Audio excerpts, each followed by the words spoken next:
Discharge করবে তার একদিন আগে। কিন্তু ওর বাবা মা একটা দিনের জন্য আমার সাথে যোগাযোগ করেনি, একটা দিনের জন্য যোগাযোগ করেনি।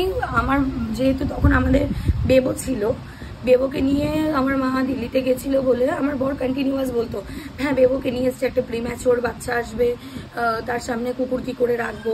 আমি যখন ডক্টরের সাথে এই বিষয়টা নিয়ে বারবার আমি কথা বলতে চাই যে মানে আমার মেয়ের যে ওখানে ডক্টর ছিল তাকে যখন আমি বারবার বলি, রুচিরা মজুমদার বলে, ওই রুচিরা মজুমদারকে যখন আমি বারবার জিজ্ঞেস করি যে বাচ্চার কাছে কি রাখা যাবে ডগ, তখন বললো যে কোনো প্রবলেম নেই, ও বাচ্চা এও বাচ্চা, আর কুকুরের যে স্কিন হয় সেটাতে বাচ্চারা যদি টাচ করে সেখানে ওদের ব্রেনের বিকাশ হয়, মানে কোনো রকম ক্ষতি হয় না। আর কুকুর কখনো মানে হাইজেনিক নয় যে মানে কুকুরটা ধরলে কোনো জীবাণু ঢুকবে বাচ্চাদের শরীরে, এমন কিছু নয়।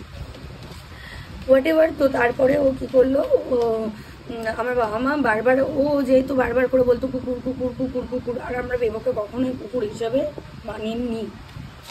তো আমার বাবা মা বাড়িতে ব্যাক করে, আমরা দিল্লিতেই ছিলাম, ভালোভাবে সংসার করছিলাম। ওর ফাইন্যান্সিয়ালি কিছু প্রবলেম হতো, যখন প্রবলেম হতো আমার বাবাকে ফোন করতো, আমি আমার বাবাকে জানাতাম, আমার বাবা আমাকে ফাইন্যান্সিয়ালি প্রচণ্ড পরিমাণে হেল্প করতো যে নে ওকে টাকাটা দে।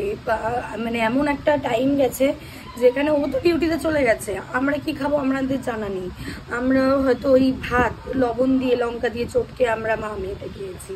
আফটার ডেলিভারি, একটা ডেলিভারির পরে কি হয়, একটা মেয়ের পুরো মানে ওই শরীরের প্রত্যেকটা হাড় ভাঙার যন্ত্রণা, তার মধ্যে প্রথম মেয়ে হয়েছে আমার সিজার, তারপরের বার আমার বেবি হয়েছে, মানে সেকেন্ড যে ছোট বেবিটা হয়েছে সেটা হচ্ছে নর্মালে। সেই সমস্ত টাইমে যে পেটটা যে কতটা খালি থাকতো, আর খিদের চালায় আমি ওই পচা পান্তাই খেতাম। তো ঠিকঠাকভাবে কখনো বাজার করতো না, বাবা পয়সা দিত তারপরে বাজার আসতো। বাবা ফাইন্যান্সিয়ালি ওকে প্রচণ্ড পরিমাণে হেল্প করতো। লোন নিত, যদি পেত, লোন নিয়ে যদি ও নিতে 1 লাখ টাকা, আমাকে বলতো যে আমি 50,000 পেয়েছি, আর বাদ বাকি টাকার আমি কোনো রকম খোঁজ খবর জানতাম না। ওর থেকে ধার করতো, কি পারপাসে টাকা ধার করতো আই ডোন্ট নো। কিন্তু সবার থেকে আমি এখন আফটার সেপারেশন আমার কাছে তো প্রত্যেকটা প্রুফ রয়েছে। আমাকে বলতো কি যে